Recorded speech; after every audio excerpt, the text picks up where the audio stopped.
को जो state government Maharashtra state government ने जो पदोन्नति 33% आरक्षण था एस समाज को वो उन्होंने खारिज कर दिया था। उन्होंने पूरे महाराष्ट्र में इस बारे में हम लोगों ने आंदोलन करने की पूरी तैयारी कर ली थी और प्रेशर बनाया था स्टेट गवर्नमेंट पे कि जो कर रहे हैं कहीं ना कहीं मराठा को खुश करने के लिए जो आघाड़ी सरकार थी उससे घबरा गई और आघाड़ी सरकार ने इसको वापस ले लिया है। ठाकरे सरकार ने उद्योन्नति आरक्षण को फिलहाल के लिए स्थगित कर दिया है। आपको बता दें कि भीमसेना भीम आर्मी के राष्ट्रीय अध्यक्ष आर पांड्यन ने खुले तौर पर सरकार को चुनौती दी थी कि अगर इस फैसले को ठाकरे सरकार ने वापस नहीं लिया तो पूरे देश में इस फैसले के खिलाफ में जन आंदोलन छेड़ा जाएगा। उनका आरोप था कि मराठा समाज को खुश करने के लिए दलित समाज को रौंदने के लिए ये फैसला लिया जा रहा था, पर कड़े विरोध के चलते सरकार ने अपने कदम को पीछे ले लिया है। इस फैसले से SC/ST समाज में खुशी की लहर दौड़ गई है। वहीं आर पांड्यन ने प्रेस कॉन्फ्रेंस कर राज्य सरकार के इस फैसले का स्वागत किया है। जो प्रेस कॉन्फ्रेंस हमने इसलिए बुलाई है, आपने देखा होगा कि 7 मई को जो state government Maharashtra state government ने जो पदोन्नति 33% आरक्षण था एस समाज को वो उन्होंने खारिज कर दिया था। तो इस वजह से SC समाज में और नौकरशाह में बहुत गुस्सा था। तो हम लोग ने भीमसेना ने पूरे महाराष्ट्र में इस बारे में हम लोग ने आंदोलन करने की पूरी तैयारी कर ली थी और प्रेशर बनाया था स्टेट गवर्नमेंट पे कि जो कर रहे हैं कहीं ना कहीं मराठा को खुश करने के लिए जो उन्होंने ये जो हमारा जो SC/ST का जो पदोन्नति का जो उन्होंने खारिज किया था ये तुरंत वापस ले, अन्यथा उनको हमारे समाज का गुस्सा झेलना पड़ेगा। और नौकरशाह भी में बहुत गुस्सा था, लेकिन वो नौकरशाह थे इसकी वजह से वो आवाज़ नहीं उठा पा रहे थे। लेकिन हमने उसको पूरे ज़िले में जहाँ जहाँ भी कलेक्टर थे वहाँ पर निवेदन दिया और एक प्रेशर निर्माण किया और जो आघाड़ी सरकार थी उससे घबरा गई और आघाड़ी सरकार ने इसको वापस ले लिया है, बैकफुट हुआ है। तो इसके लिए हम अभिनंदन करते हैं उनका कि उन्होंने जो डिसीजन लिया है वो सही लिया है। इन्होंने इस तरह का मतलब हम पे अत्याचार जो होने वाला था इससे बहुत बड़ा अत्याचार होता, इन्होंने वापस ले लिया और इसके लिए हम उनका धन्यवाद करते हैं। महाराष्ट्र के अलग अलग कोनों से आवाज़ उठनी चाहिए, लेकिन एकमात्र भीमसेना पार्टी के राष्ट्रीय अध्यक्ष आर पांड्यन आवाज़ उठा रहे थे। ऐसे में क्या रणनीति लेकर आप अपने आवाज़ उठाई और आज जब आपकी बात कहीं ना कहीं सरकार ने मान ली है और अपना फैसला वापस किया, तो कैसा महसूस करते हैं आप? सुना पड़ेगा क्योंकि आपने देखा होगा कि हमारे पास जो आघाड़ी है इसमें 3 प्रमुख पार्टी है। जो पहले BJP सरकार थी तो ये ऑपोजिशन में रहती थी, तो इस समय सरकार में आने की वजह से ऑपोजिशन कहीं रहा नहीं।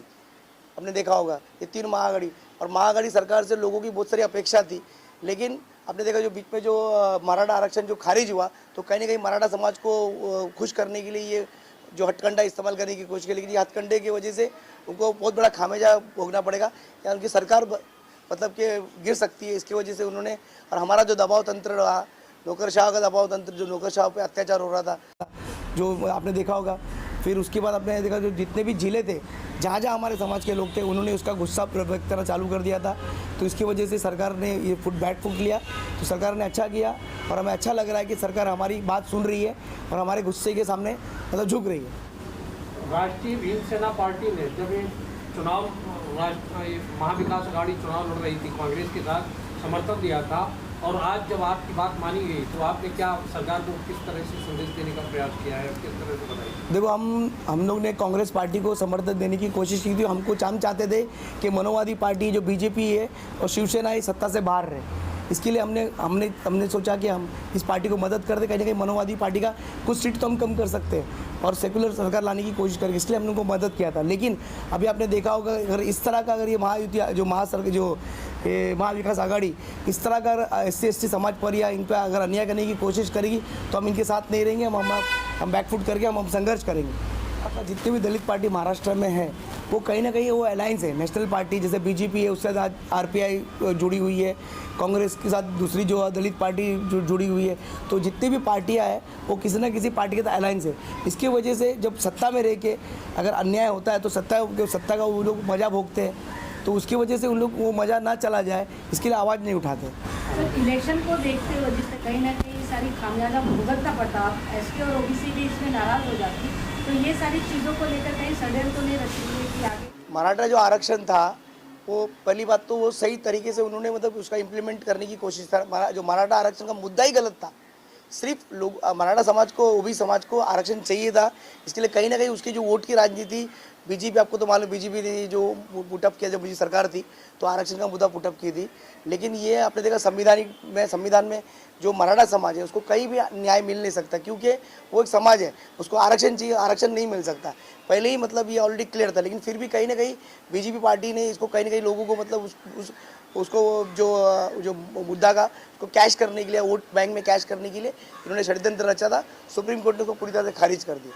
हमारी पार्टी आपने देखा होगा तत्पर रही जब भी कोई अन्याय अत्याचार हुआ, और ये बहुत बड़े लेवल पे अत्याचार था। हमारे समाज के लोग जो रेस पे ऑलरेडी इतने साल से पीछे रहे, और ये प्रमोशन से हम लोगों को मतलब कहीं ना कहीं न्याय मिलता था आज के ज़माने को। ये न्याय को मतलब कहीं ना कहीं मतलब सिर्फ मराठों को खुश करने की वजह से ही सरकार मतलब खुश करने के लिए ये जो स्टेट गवर्नमेंट है, उद्धव सरकार ने ये हथकंडा इस्तेमाल किया था। लेकिन हमारे दबाव तंत्र से, हमारे आंदोलन मोर्चे का उनको फेस करना पड़ेगा। ये सरकार गिर सकती थी, उनको ऐसा लगा, इसके लिए उन्होंने वापस की। इसके अलावा और किस एजेंडे पे आप? हमारी पार्टी आपने देखा होगा कि मोस्टली दलित, गरीब, जो दबा वर्ग है, उसके लिए हमारी भीमसेन हमेशा पार्टी काम करती है। हम चाहते हैं कि जो दबा वर्ग है वो कहीं ना कहीं उसको न्याय मिले, और हमेशा जहाँ भी अत्याचार होता है हम उसको लड़ने के लिए पहुँचते हैं। सब्सक्राइब करें आवाज़ नेशनल न्यूज़ और बेल आइकन दबाना बिल्कुल भी ना भूलिए, ताकि हमारे अपडेट सबसे पहले आपको मिले।